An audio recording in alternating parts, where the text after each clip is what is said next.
तुमचा आमचा राजा छत्रपती शिवराय होऊन गेला. हा मर्द मराठा तुमचा आमचा राजा छत्रपती शिवराय. आज शिवरायांची प्रेरणा संपूर्ण हिंदुस्थानामध्ये घेतली जाते. छत्रपती शिवाजी महाराजांचं नाव घेऊन सत्ता मिळवली जाते, सत्ता पालटली जाते आणि त्या छत्रपती शिवाजी महाराजांचं नाव घेऊन आज लोकांची डोकी सुद्धा फोडली जातात. हे आजच्या भारतातलं आणि महाराष्ट्रातलं दुर्दैव आहे. हे सत्य आहे की छत्रपती शिवाजी महाराजांनी अफजल खानाचा कोतळा काढला कारण की स्वराज्य घडवायचं होतं. परंतु हे पण सत्य आहे की त्याच वेळी छत्रपती शिवाजी महाराजांनी कृष्णा भास्कर कुलकर्ण्याचं मुंडकं छाटलं. शिवरायांनी अफजल खानाचा कोतळा काढला, त्याला तोडला आणि त्या मातीत काढला. त्याच वेळेस त्यांनी कृष्णा भास्कर नावाच्या शिवराजाच्या धोरयाचं सुद्धा मुंडकं तोडलं. अशाच पद्धतीने छत्रपती शिवाजी महाराजांनी आम्हाला सर्वांना शिकवण दिली की जो जो स्वराज्याचा शत्रू असेल त्याची जात धर्म कोणतंही असलं तरी त्याच्यासाठी असणारी शिक्षा एकच की त्याला त्या मातीमध्ये जिवंत राहायची त्याची जागा नाही. त्याच पद्धतीने छत्रपती शिवाजी महाराजांनी संपूर्ण महाराष्ट्रामध्ये एक प्रेरणा प्रत्येकाच्या मनामध्ये फिरली.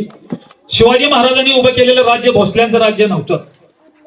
आपण आदिलशाही बघितली, निजामशाही ऐकली, राजपुतांचं राज्य ऐकलं, परंतु छत्रपती शिवाजी महाराजांनी उभं केलेलं राज्य हे स्वराज्य होतं. आणि स्वराज्य म्हणजे रतेमध्ये असणाऱ्या प्रत्येकाचं राज्य होतं. हे भोसल्यांचं राज्य होतं, हे पाटलांचं राज्य होतं, हे शेखचं राज्य होतं, हे मुजावरांचं राज्य होतं. या सर्वांच्या मध्ये शिवरायांनी प्रेरणा उभी केली की हे राज्य जे आहे ते भोसल्यांचं नाही तर हे तुझं राज्य आहे.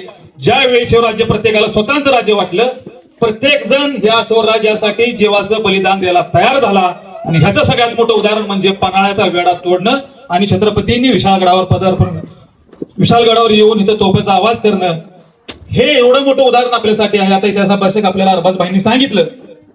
थोडंसं आत्ताच्या परिस्थितीमध्ये ज्यावेळेस समाजामध्ये जातीमध्ये तेढ निर्माण झालेला आहे, ज्यावेळेस प्रत्येकाच्या मनातला महाराष्ट्र धर्म पुसून गेलेला आहे, शिवरायांना अभिप्रेत असलेला मराठा प्रत्येक जण विसरलेला आहे, त्यावेळेस आजच्या दिवसामध्ये मी आम्हाला उपस्थित सर्वांना एक आठवण करून देईन.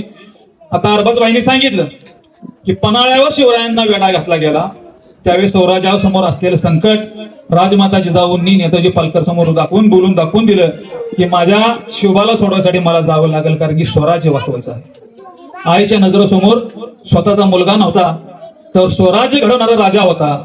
त्यावेळेस नेताजी पालकरांच्या बरोबर शिवरायांच्या साठी पन्हाळ्यावर हल्ला करणारा सिद्धी व्हावा होता. आणि त्याचं उदाहरण, त्याचा पुरावा शिवभारतमध्ये छत्रपती शिवरायांनी स्वतः लिहून घेतलंय की या स्वराज्यासाठी सिद्धीचा बछडा एका वाघाच्या बछड्याप्रमाणे शत्रू तुटून पडला आणि एवढा लढला की धारातीर्थी पडला. तिथं लढणारा सिद्धी व्हावा मुसलमान होता. पालखीत बसून शत्रूची दिशाभूल करून प्राणाचं बलिदान देणारा शिवा काशीद नाभिक समाजाचा होता. पावनखिंडीमध्ये लढून आपलं बलिदान देणारा बाजी प्रभू देशपांडे सिकेबी होता. जाधव मराठा होता. हे ज्या वेळेस आपण ऐकू वाचू, डोळ्यांनी नीट मेंदू उघडून वाचू आपण पाठी, त्यावेळेस आपल्याला कळेल की छत्रपती शिवाजी महाराजांसाठी बलिदान द्यायला तयार जाणारा मुसलमान सिद्धी व्हावा, शिवा काशीद नाभिक, सीकेबी बाजीप्रभू देशपांडे आणि जाधव मराठा, सगळ्या धर्माची लोक ज्या राजासाठी प्राणाचं बलिदान द्यायला तयार होत्या, त्या राजांनी कसली मोठी प्रेरणा प्रत्येकाच्या मनामध्ये रुजवली होती. ती प्रेरणा होती स्वराज्याची. आज पुन्हा या महाराष्ट्रामध्ये तेच स्वराज्य, तेच छत्रपतींची प्रेरणा निर्माण केल्याशिवाय महाराष्ट्र हा सुजलाम सुफलाम होणार नाही. आणि तोच महाराष्ट्र पुन्हा घडवण्यासाठी मध्यंतरीच्या काळामध्ये भारत देशामध्ये आपल्या महाराष्ट्रामध्ये वेगवेगळ्या लोकांनी येऊन आपल्यावर सांस्कृतिक अतिक्रमण केलं. आपल्या मनामध्ये छत्रपती शिवराय वेगळा उभा करण्याचा प्रयत्न केला. छत्रपती शिवाजी महाराजांना जाती आणि धर्मामध्ये अडकवण्याचा प्रयत्न केला. मग ते कुणी असो, उत्तर भारतातून आलेला हिंदू असेल, उत्तर भारतामधील आलेला मुस्लिम असेल, धर्माचं नाव घेणारा प्रत्येक जण असेल, आम्ही मुस्लिम ओळा छत्रपती दाय संघटनेच्या माध्यमातून गावागावात जाऊन छाती टोकून सांगतो की ज्या राजांनी माझ्या धार्मिक आस्था जपल्या, ज्या राजांनी माझ्या धर्माचा सन्मान केला, ज्या राजांनी माझ्या धर्मासाठी नमाज पठणासाठी मशीद बांधून दिली, दर्गा बांधून दिली, तो राजा माझ्यासाठी धर्मवीर आहे. त्या राजाच्या पेक्षा मला दुसरा कोणताही राजा श्रेष्ठ नाही. आणि तो माझा राजा छत्रपती शिवराय आहे. तो माझा राजा छत्रपती संभाजी महाराज आहे. तो माझा राजा सम्राट शाहू, राजश्री शाहू आहे. आणि तेच आज पुन्हा महाराष्ट्रामध्ये देशामध्ये जर बघायचं असेल तर साताऱ्यामध्ये यावं लागेल. साताऱ्यामध्ये आल्यानंतर अदालतवाड्याच्या समोर तुम्हाला बेगम मशीद मिळेल. साताऱ्यामध्ये आल्यानंतर तुम्हाला राजपथावर शाही मस्जिद मिळेल. ही शाही मस्जिद बांधून आजपर्यंत टिकवण्याचं काम छत्रपती घराण्याने केलेलं आहे. त्याच पद्धतीने कोल्हापूरच्या गादींनी राजश्री शाहूंनी मुस्लिम बिल्डिंग बांधून दिली. त्या ठिकाणच्या असलेल्या मुस्लिम समाजाला शिकायचं आणि प्रगतीपथावर याचं त्यांनी एक मार्ग ओपन करून दिला, मार्ग उघडून दिला.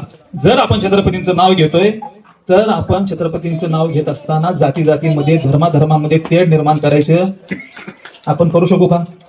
जो जाती जातीमध्ये धर्मामध्ये तेढ निर्माण करतो त्याला छत्रपतींचं नाव घ्यायचा अधिकार नाही असं माझं म्हणणं आहे. तुम्ही आपण हा छत्रपतींनी प्रत्येक धर्माचा सन्मान केला, धर्माच्या आस्थे जपली. त्याचं मूर्तिवंत उदाहरण म्हणजे विशालगड आहे. ज्यावेळेस काही लोकांच्याकडून आपल्याला वाचनामध्ये आलं की हा छत्रपती शिवाजी महाराजांवर चाल करून आलेला सरदार होता, त्याला इथं गाडला गेला. आमच्या मध्ये सुद्धा चिकित्सा तयार झाली. आमच्या सुद्धा मध्ये थोडंसं पुस्तक वाचले पाहिजे, गॅजेट बघितलं पाहिजे, गॅजेट चाललं पाहिजे.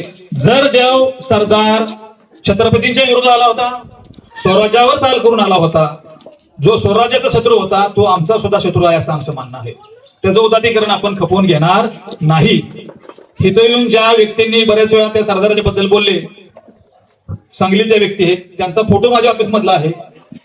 जो स्वराज्यावर चाल करून आलेला सरदार होता आणि त्याचं कबरीचं उदात्तीकरण झालं, ते पाडायसाठी माझे 100 मावळे मुस्लिम मावळे घेऊन जायची तयारी मी दाखवली. आणि तसाच मागणी आम्ही जिल्हाधिकाऱ्याला केली की 10 नोव्हेंबर पर्यंत जर तिथलं उदात्तीकरण महाबळेश्वरचं काढलं नाही तर मुस्लिम मावळे काढत्याल, ह्याचा आमच्याकडे पुरावा आहे. आम्ही मागणी जिल्हाधिकाऱ्यांच्याकडे केली होती आणि त्याच वर्षी त्याच दिवशी ते अतिक्रमण काढलं गेलं. त्याचा मला अभिमान आहे. ज्यानं स्वराज्यावर चाल केली तो माझा शत्रू आहे. ज्यावेळेस आम्ही पुस्तकं पाहिले, गॅजेट पाहिलं तर आम्हाला कळलं की छत्रपती शिवाजी महाराजांच्या अगोदर शेकडो वर्षी इथं असणारी दर्गा आहे. आमच्यातला सुद्धा संभ्रम दूर झाला आणि ती दर्गा ती मशीद जर शिवरायांनी अबाधित ठेवली तर त्याचा सन्मान करणं प्रत्येक महाराष्ट्रीयाचं कर्तव्य आहे असं आमचं म्हणणं आहे. आम्ही स्पष्ट म्हणतो की ज्या वेळेस अफजल खानानं भवानी मातेच्या मंदिरावर हात टाकला त्या दिवशी त्याचा मृत्यू निश्चित झाला. ज्यांनी दुसऱ्याच्या धार्मिक स्थळावर आघात केला, अफगाणिस्तानातल्या लोकांनी बुद्धाच्या मूर्तीवर आघात केला, 20 वर्षे त्यांना अज्ञातवासात जावं लागलं. ज्यांनी विशिष्ट धर्माच्या धार्मिक स्थळावर हल्ला केला त्याची त्याला शिक्षा भोगावी लागली. कारण की पैगंबरांची शिकवण आहे, मोहम्मद पैगंबर सल्लल्लाहु अलैहि वसल्लम यांची, की दुसरो के माबूदो को बुरा भला मत कहो. दुसऱ्यांच्या देवी देवताला वाईट सांगायला बोलायचं नाही, हे मोहम्मद पैगंबरांची शिकवण आहे. आणि त्याच्या विपरीत जो वागत असेल तर त्याला सुद्धा पैगंबराचे नाव घ्यायची त्याची पात्रता नाही, त्याचा अधिकार नाही असं आमचं म्हणणं आहे. आम्ही मुस्लिम मावळा संघटनेच्या माध्यमातून आज महाराष्ट्रातील वेगवेगळ्या जिल्ह्यामध्ये वेगवेगळ्या तालुक्यामध्ये जाऊन आमचं एक मोठं काम पाटील साहेब आम्ही उभं केलं की काही उत्तर भारतीय अतिक्रमणाने आमच्या मुस्लिम धर्मियांच्या डोक्यामध्ये उत्तर भारतीय राजे पेरण्याचं काम केलं. उत्तर भारतीय राजे धर्माच्या आधारे कसे महान आहेत, त्या राजांनी कसं मोठं साम्राज्य उभं केलं होतं, त्या राजे कसे महान आहेत हे सांगायचा प्रयत्न उत्तर भारतातील आलेल्या काही आमच्या धर्मगुरूंनी केलं. आमच्या इथं असणाऱ्या लोकांनी जातीपातीमध्ये छत्रपती शिवराय वेगळा सांगून त्याच्या मनामध्ये विष करण्याचं काम केलं. आम्ही मुस्लिम मावळा छत्रपतींचा म्हणून आज ज्या ज्या ठिकाणी कार्यक्रम करतो त्या त्या ठिकाणी आम्ही सांगतो की माझ्यासाठी जो राजा माझ्या धार्मिक भावना जपतो, माझ्या उदरनिर्वाहाचं व्यवस्था करतो, तो राजा माझ्यासाठी ग्रेट आहे, महान आहे. त्याच्यापेक्षा दुसरा कुठलाही राजा माझ्यासाठी महान नाही. छत्रपती संभाजी महाराज जर तुमच्यासाठी धर्मवीर आहेत तर ते माझ्यासाठी सुद्धा धर्मवीर आहेत. कारण की साताऱ्यापासून 11 किलोमीटर दूर असलेल्या वंदनगडावर मशिदीला आणि दर्गाला 350 एकर जमीन देणारा माझा संभाजी राजा माझ्यासाठी धर्मवीर आहे. एवढा चांगला इतिहास जर राजघराण्याने दिलेला आहे, त्या राजघराण्याला सोडून त्या राजघराण्याचं उदात्तीकरण, राजघराण्याच्या शत्रूचं उदात्तीकरण जर कोण करत असेल तर त्याचा सगळ्यात मोठा शत्रू मुस्लिम मावळा हा महाराष्ट्राचा छत्रपतीचा आहे, हे मी अभिमानानं सांगतो. आज विशालगडाच्या ह्या व्यासपीठावरून मी त्या मुरुड जंजिऱ्याची परवा आम्ही मागितले की तिथं भगवा फडकून दिला नाही तिथल्या असणाऱ्या लोकांनी. त्याचा समाज धर्म कोणता असू दे पाटीलचा, परंतु मी या विशालगडाच्या व्यासपीठावरून सांगतो, जसं आता अरबाजबाईंनी सांगितलं की महाराष्ट्र में रहना होगा तो छत्रपती शिवाजी महाराज की जय कहना होगा. सगळ्यांनी एकदा जोरात सांगा, छत्रपती शिवाजी महाराज की जय. हाच आपला आवाज बुलंदपणे संपूर्ण महाराष्ट्रात जाऊन दे. पुढचा पहिला कार्यक्रम आमचा मुस्लिम मावळ्याचा असेल की आम्ही ह्याच ताकदीनं जाऊन त्या जंजिऱ्यावर जिथं भगव्याला विरोध केला होता हा भगवा आम्ही तिथं फडकल्याशिवाय राहणार नाही. आणि ज्या ज्या ठिकाणी भगव्याच्या ठिकाणी माणसाच्या मनामध्ये विष पेरण्याचं काम कोणी करत असेल त्याला महाराष्ट्रातून बाहेर लाथा घालून पाठवल्याशिवाय आम्ही शांत बसणार नाही. एवढा तुमच्या करतो. मला बोलायची संधी दिली, ऐकून घेतलं आणि छत्रपती शिवाजी महाराजांच्या मधील काय मला जे समज दिलं तुमच्यासमोर मांडायची मला संधी दिली. खरं जर आपण छत्रपती शिवाजी महाराजांचं पुस्तक आपण वाचतो, 8वा छत्रपती शिवरायांचा 8वावी प्रताप, छत्रपती शिवरायांच्या 8वावी रूप, थोडस मी त्याच्यात बदल करून सांगतो. की आठवावे तर कसे आठवावे. आता आपण बघतो काशीची कला जाते म्हणजे ह्याच्यामध्ये प्रत्येकामध्ये काय आहे, एक द्वेष करणारी गोष्ट आहे. आज मी सांगतो की छत्रपती शिवरायांचे अंगीकारावे गुण, छत्रपती शिवाजी महाराजांचे अंगीकारावे प्रताप, छत्रपती शिवाजी महाराजांचे अंगीकारावे विचार. ज्यावेळेस तुम्ही विचार छत्रपती शिवाजी महाराजांचे अंगीकाराल त्यावेळेस मुसलमान असला तरच मोर्चा काढणार नाही. एखाद्या महिलेचा अपमान करणारा रांजाचा पाटील, सगळ्यात पहिले ज्याला महाराजांनी शिक्षा दिली तो रांजाचा पाटील होता, शेख मुल्ला सय्यद मुजावर नव्हता. ज्यांना शिवराय कळलाय तो स्त्रीच्यावर अत्याचार करणाऱ्या प्रत्येक जाती धर्माच्या माणसाला शिक्षा द्यायला तयार होईल. जात बघून जो मोर्चा काढतो, आंदोलन करतो, शिक्षा मागतो, तो शिवरायांच्या विचाराला चालणारा माणूस नाही. प्रत्येकाचा छत्रपती शिवाजी महाराजांनी सन्मान केला. शिक्षा सगळ्याला एक, जात धर्म बघून, त्याचं पद, त्याच्याकडे असणारी प्रतिष्ठा बघून कधीच महाराजांनी न्याय केला नाही. महाराजांनी न्याय केला ती व्यक्ती, त्यानं केलेली चूक, त्यानं केलेला गुन्हा हे बघून. त्यामुळेच आज महाराज प्रत्येकाच्या मनामध्ये, प्रत्येकाच्या हृदयामध्ये आहेत.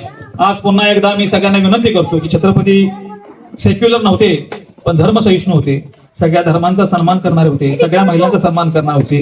जर आपल्याला महाराष्ट्र घडवायचा असेल आणि दिल्लीवर महाराष्ट्राचा भगवा फडकायचा असेल तर तुम्हा आम्हाला एकत्र झाल्याशिवाय पर्याय नाही.